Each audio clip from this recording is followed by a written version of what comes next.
আসসালামু আলাইকুম ওয়া রাহমাতুল্লাহি ওয়া বারাকাতুহু। প্রিয় ভাই ও বোনেরা, আপনাদের সকলকে স্বাগতম আমাদের নুরানি কায়দা শিক্ষা সিরিজে। আশা করি আপনারা সবাই ভালো আছেন। আলহামদুলিল্লাহ, যারা ছোটবেলা থেকে আরবি শিখতে চায় এবং নতুন করে শিখতে চাচ্ছেন বা অনেকেই শিখতে চাওয়ার পরেও সুযোগ হয়নি, তাদের জন্য এই ক্লাসগুলো সহজ ভাষায় তৈরি করা হয়েছে। যদি ভিডিওটা আপনাদের উপকারী মনে হয় তাহলে লাইক, কমেন্ট এবং শেয়ার করতে ভুলবেন না, এবং চ্যানেলটি সাবস্ক্রাইব করে রাখবেন যাতে পরবর্তী ভিডিওগুলো পেতে পারেন, এবং ভিডিওটি শেয়ার করে দেবেন যাতে আপনার চেনা পরিচিত ভাই বোনেরা যারা আরবি শিখতে চায় তাদের কাছেও পৌঁছে যায়। এবং এই ভিডিওটা দেখার পরে কিছুটা অনুশীলন করবেন আর মনের মধ্যে ইরাদা করে নেবেন যেন আল্লাহ রাব্বুল আলামিন আমাকে কোরআন শেখার এবং কোরআন শরীফের উপর আমল করার তৌফিক দান করেন। আমিন। তো চলুন আজকের ভিডিও শুরু করি। বিসমিল্লাহির রহমানির রহিম। গত ভিডিওগুলোতে আমরা যেগুলো আলোচনা করেছি তার লাস্ট টপিক আমাদের ছিল দুই জবর, তারপরে দুই জের, আর কি ছিল, দুই পেশ। এটা ছিল। তাহলে লাস্ট টপিক এই তিনটাকে কি বলা হচ্ছিল? তানবিন। একসাথে এই তিনটার নাম কি বলা হচ্ছে? তানবিন। এই তানবিনের মতন আর একটা উচ্চারণ কি ছিল? নুন সাকিন। কি ছিল সেটা? নুন সাকিন। তানবিনের মতনই উচ্চারণ হয় নুন সাকিন। তাহলে তানবিন আর নুন সাকিন, এই যে তানবিন আর নুন সাকিন যুক্ত হরফগুলোর চারটা কায়দা আছে। কয়টা কায়দা আছে? চারটি কায়দা আছে। এখানে দেখো লিখে দিয়েছে তানবিন ও নুন সাকিনের চারটি কায়দা। কয়টা কায়দা আছে? একটা ইজহার, একটা ইকফা, একটা ইকলাব আর একটা ঈদগাম। তাহলে কি? ইজহার, ইকফা, ইকলাব, ঈদগাম। ইজহার, ইকফা, ইকলাব, ঈদগাম। একটু মনে রাখবেন এই চারটা কায়দাকে। তাইলে তানবিন ও নুন সাকিন মানে যুক্ত হরফের কয়টা কায়দা আছে? চারটে কায়দা আছে। ইজহার, ইকফা, ইকলব, ঈদগাম। এই চারটে কায়দা যদি জানেন, আশা করি আরবি মানে এই কয়েকটা জানলেই আরবি ইনশাল্লাহ নিজে থেকেই, মানে এখন এই যে উপরে যতগুলো পড়েছেন, উপরে পড়ার কি নিজে থেকে ভালো লাগছে না যে আমি নিজে এখন উচ্চারণ করে পড়তে পারছি? যদি আপনি হরফ চিনেন, যদি অক্ষরগুলো চিনেন, তাহলে নিজে থেকেই তো উচ্চারণ করে পড়তে পারছেন, তাই না? তো আরবি মানে মেন জিনিস কি, আরবি তোমাকে হরফটা শিখতে হবে, মানে হরফটাকে চিনতে হবে। আর যে জবর, জের, পেশ, এই জিনিসগুলো দেখো আরবিতে তিনটা জিনিসেই কিন্তু মেন। একটা জবর, একটা জের, আর একটা কিন্তু পেশ, আর একটা কি, সেটা হলো সাকিন। এই সাকিন, এই কয়েকটা জিনিসই কিন্তু আরবিতে মেন। এর বাইরে কিন্তু অত আর জিনিস নেই আরবিতে যে একদম খুব কঠিন জিনিস এরকম নেই কিন্তু। তো আমরা আজকে এই কায়দার মধ্যে একটা অথবা দুটো কায়দা কমপ্লিট করার চেষ্টা করব। তাহলে তানবিন ও নুন সাকিনের কায়দা কয়টা? চারটে। চারটের মধ্যে ইজহার, ইকফা, ইকলব আর ঈদগাম। তো আমরা ইজহারের কথাটা দেখব। দেখো ইজহার বলেছে তানবিন অথবা নুন সাকিন। তানবিন এগুলো অথবা নুন সাকিন। তানবিন বা নুন সাকিনের পরে, তানবিন বা নুন সাকিনের পরে হরফে হালকির 6টি হরফ। হরফে হালকির 6টি, এখানে হালকির 6টি হরফ মানে বলেছে দেখো হামজা, হা, আইন, হা, গইন, খ। তাহলে কয়টি হরফ? 6টি হরফ। তাহলে তানবিন, এই তানবিন বা নুন সাকিন, তানবিন বা নুন সাকিনের পরে হালকির 6টি হরফ মানে হামজা, হা, আইন, হা, গইন, খ। এই 6টি হরফের মধ্যে যদি কোনো একটা হরফ আসে, তাহলে তানবিন বা নুন সাকিনের আওয়াজকে বিনা গুণনায় তাড়াতাড়ি পড়তে হবে। একে ইশারা বলে। তাহলে এখানে একটা দেখো, গুন্না কথা মানে কি? গুন্না মানে আওয়াজটাকে নাকের মধ্যে বন্ধ করে পড়া, মানে কিছুক্ষণ টান দিয়ে পড়া। টান দিয়ে মানে টান দেওয়া তো যাবে না তো। যেমন তুমি এখানে আন, এটা কি ওইরকম আনটাকে টান দিয়ে পড়তে পারবে না? তখন নুনটাকে তোমাকে গুন্না করে পড়তে হবে, অর্থাৎ নাকের মধ্যে বন্ধ করে আন, এটা গুন্না, এটাকে বলা হচ্ছে গুন্না। তার মানে কি? এখানে গুন্না বলতে টানের কথা বোঝানো হচ্ছে। তার মানে কি বলেছে যে তানবিন বা নুন সাকিনের পরে হরফে হালকি হামজা, হা, আইন, হা, গইন, গইন আর একটা কি, খ। তাহলে এই 6টা হরফের মধ্যে যদি কোনো একটা হরফ আসে, তাইলে কি করতে হবে? তানবিন বা নুন সাকিনের আওয়াজকে গুন্না ছাড়া পড়তে হবে, অর্থাৎ টান দিয়ে পড়া যাবে না, তাড়াতাড়ি পড়তে হবে। বুঝতে পেরেছেন ব্যাপারটা? তাহলে এটাকেই বলা হচ্ছে ইজহার। এটাকে ইজহার মানে জাহির, স্পষ্ট করে পড়া। ইজহার মানে কি? স্পষ্ট করে পড়া, জাহির করে পড়া। অর্থাৎ তানবিন বা নুন সাকিনের যে উচ্চারণ, আওয়াজ বলতে উচ্চারণ, সেই উচ্চারণটা সেম থাকবে, কোনো টান দিয়ে পড়বো না, ওটাকে নাকের মধ্যে ধরে পড়বো না। এটাকেই বলা হচ্ছে ইজহার, মানে জাহির করে পড়া। বুঝতে পেরেছেন ব্যাপারটা? তো আমরা যদি পড়ি তাহলে বুঝতে পারবো। তাহলে আরেকবার বলে দিচ্ছি কি বলেছে, যে তানবিন বা নুন সাকিনের পরে যদি হালকির ছটা হরফ হামজা, হা, আইন, হা, গইন, খ, এই ছটা হরফের মধ্যে কোনো একটা হরফ আসে, তাহলে কি করতে হবে? তানবিন বা নুন সাকিনের আওয়াজটা বিনা গুণনায়, গুণনা ছাড়া পড়তে হবে, অর্থাৎ স্পষ্ট করে পড়তে হবে। এটাকেই বলা হচ্ছে ইজাহার। বুঝতে পেরেছেন? তো চলুন দেখা যাক, পড়ি আমরা। তাহলে দেখো এখানে কি বলেছে, ত ইয়া জবর তই, এটা কি তানবিন বা নুন সাকিন হচ্ছে? এটা কিন্তু হচ্ছে না। এটা কি হচ্ছে? এটা কিন্তু হরফে লিন। ইয়া সাকিন ডান পাশে জবর আছে, এই জন্য হরফে লিন। হরফে লিনকেও তাড়াতাড়ি পড়তে হয়, এই জন্য আমরা কি বললাম? ত ইয়া জবর তই, ত ইয়া জবর তই, র দুই জবর রন। দেখো এখানে তানবিন এসেছে, এখানে তানবিন এসেছে, তার মানে কি তানবিন এসে গেছে। এবার আমার কি দেখতে হবে, তানবিনের পরের হরফ কি আছে। তাহলে ত ইয়া জবর তই, র দুই জবর রন পড়লাম। তানবিনের পরের হরফ কি আছে এখানে? কি আছে? তোমরা যদি, অনেকেই বলবে যে এখানে আলিফ আছে, কিন্তু আলিফ না, এটা কি আছে? আলিফ কখন হয়? আলিফ সবসময় কি হয়? খালি হয়। কিন্তু আলিফের সাথে যখনই কোনো হরকত যুক্ত হয়ে যায় তখন সেটা কি হয়ে যায়? হামজা হয়ে যায়। তাহলে এখানে কি হচ্ছে? এখানে এখানে আর একটা বিষয়, যদি অনেকেই মনে করবে যে এখানে র দুই জবর রন তো পড়লাম, তার মানে র এর পরে এখানে কি আছে? আলিফ আছে। তাহলে এখানেও তো র এর পরের হরফটা আলিফ, কিন্তু না। আমরা যখন তানবিন পড়েছিলাম জবরের ক্ষেত্রে কি বলেছিলাম, যে জবরের ক্ষেত্রে আলিফ আসে, লিখতে আসে কিন্তু পড়তে আসে না। এই জন্য কিন্তু এই আলিফটা কিন্তু কি, এই আলিফটা, এই তানবিন দুই দুই জবর আছে, এই কারণে আলিফটা এসেছে। যদি জের থাকতো তাহলে কি আলিফ আসতো? আলিফ আসতো না কিন্তু।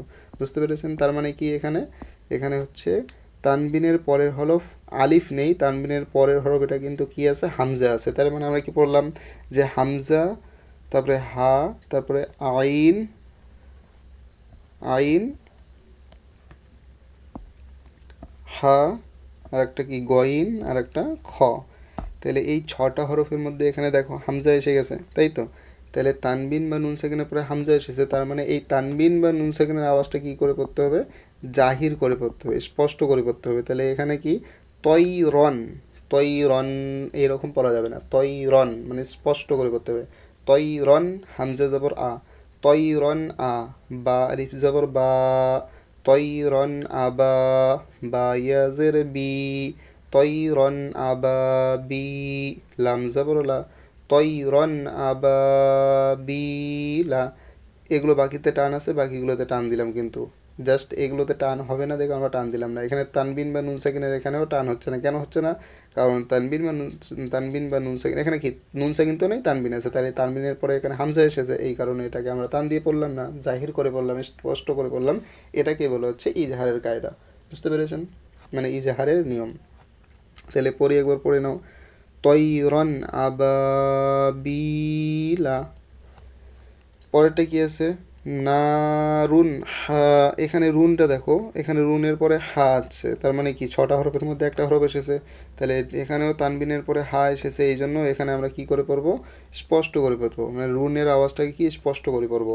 তাহলে নারুন হা মিয়াতুন, না, নুন আলিফ জবর না, এখানে টান দিতে হবে, যেহেতু আলিফ খালি ডান পাশে জবর আছে, হরফে মাদ্দার হরফ, এই জন্য টান দিয়ে পড়লাম। না, র দুই পেশ রুন, রুন পড়লাম। কিন্তু রুন পড়ার পরে আমরা এর আওয়াজটা কীরকম পড়বো, তার জন্য আমাদের কি দেখতে হবে? পরের হরফটা দেখতে হবে। পরের হরফ কি আছে? হা আছে। হা একটা কি ছটা হরফের মধ্যে পড়তেছে, এই জন্য এখানে হাটাকে, মানে রুনের আওয়াজটাকে কি জাহির করে স্পষ্ট করে পড়বো, টান দিয়ে পড়বো না। তাহলে না রুন হা, মিমজের মি, হা মি, ইয়া জবর ইয়া, তাহলে নারুন হামিয়া, তা দুই পেশ তুন, নারুন হামিয়াতুন। বুঝতে পেরেছেন? তাহলে এরকম দেখো। এবার নুন সাকিনের একটা কায়দা দেখি। দেখো এখানে কি নুন সাকিন আছে, তাহলে নুন সাকিনের পরের হরফ কি আছে? খ আছে।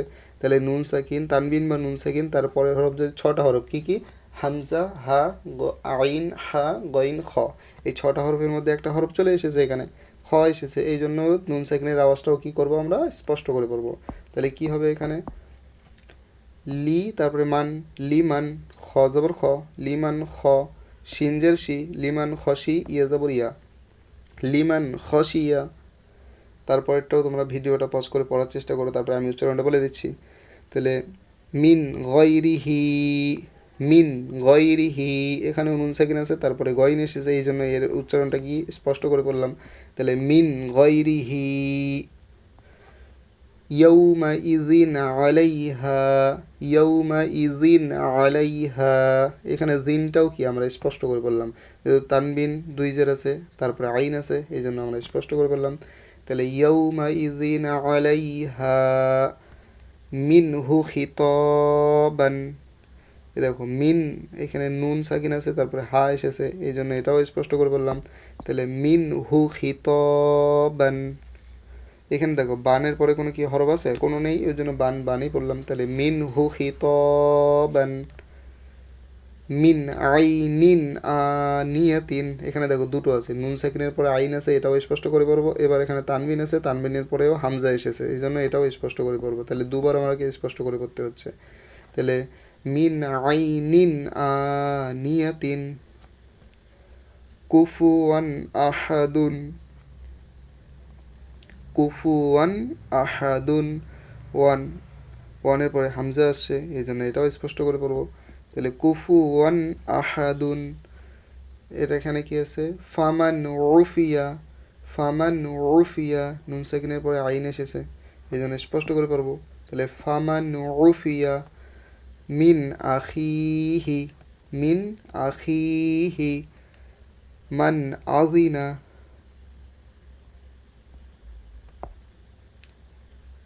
এরপরে কি আছে, কিতাবুন হাকিমুন, দেখো নিঃশ্বাস কিন্তু ছাড়বে না, একদম ভালো মতন প্রথম থেকে বানান বানান করে পড়বে। কাবজের কি, তা আলিফ জবর তা, কিতা, বা দুই পেশ বুন, কিন্তু বুনটা এখানে কীরকম, গুণনা করে করব নাকি করবো না, তার জন্য পরের হরফটা দেখতে হবে। তো পরের হরফে হা আছে, যেহেতু হা আছে, ছটা হরফের মধ্যে একটা হরফ এসেছে, এই জন্য আমরা স্পষ্ট করে পারবো। তাহলে কিতাবুন, হা, হা হয়ে গেল, কাবিয়াজের কি, তাহলে কিতাবুন হাকি, মিম দুই পেশ মুন, কিতাবুন হাকিমুন।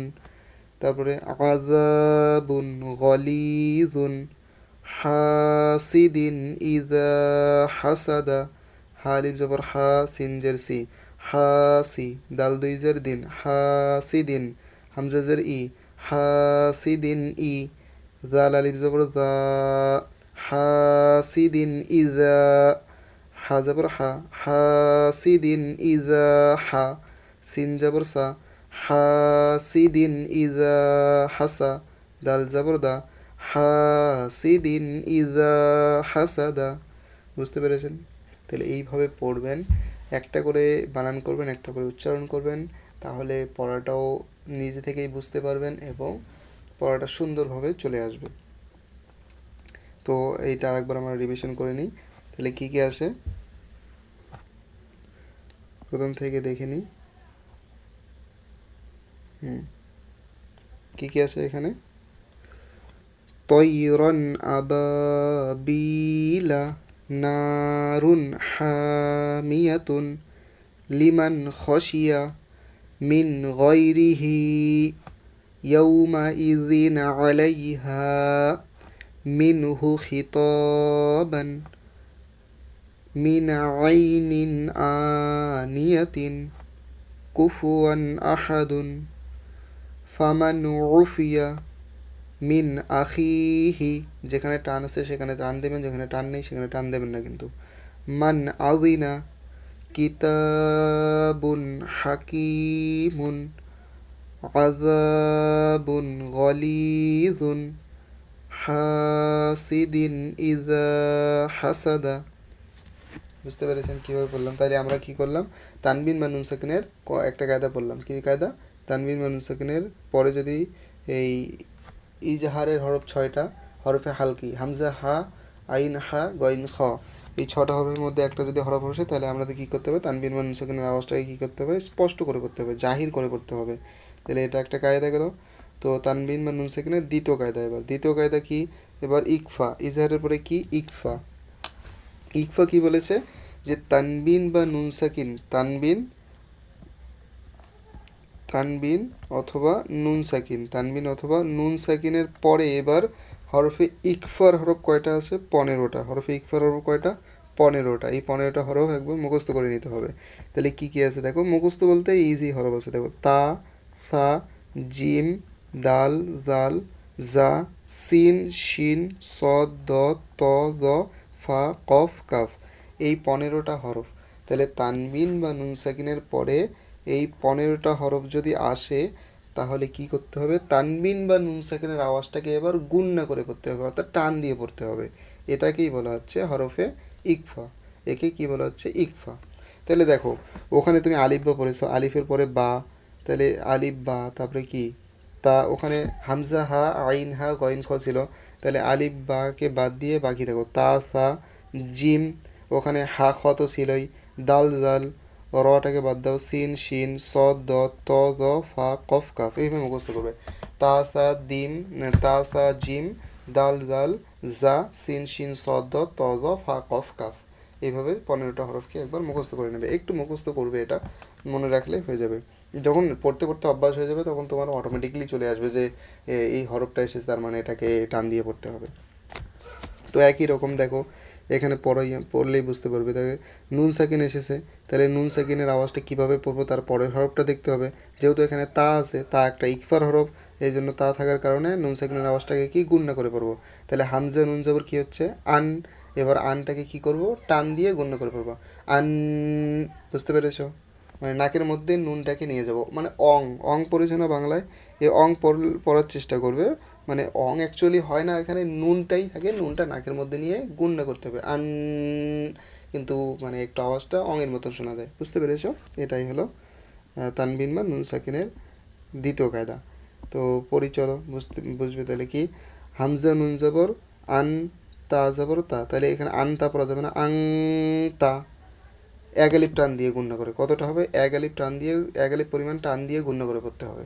তাহলে আং তা, মিম নুন পেশ মুং, এটাও মুং কেন হবে? কারণ জাল এসেছে, এরপরে জাল, জাল একটা ইকফার হরফ, এই জন্য এই নুন সাকিনের উচ্চারণটাতেও গুণ্য করে পড়তে হবে। তাহলে মুং, আং তা মুং, জালজের জি, আন তা মুন জি, র পেশ রু, আন তা মুন জিরু। বুঝতে পেরেছেন? একটু মানে ধ্যান দিয়ে করবেন, আশা করি কোনো সমস্যা হবে না, পড়লেই হয়ে যাবে। তাহলে আনতা মুনজিরু, তারপরে কি কাবজের কি, র আলিফ জবর র, কি র, মিম দুই জবর মান, কিন্তু এখানে দেখতে হবে যে পরের হরফ কি আছে, কাফ আছে, তাহলে এখানে মান হয়ে যাবে।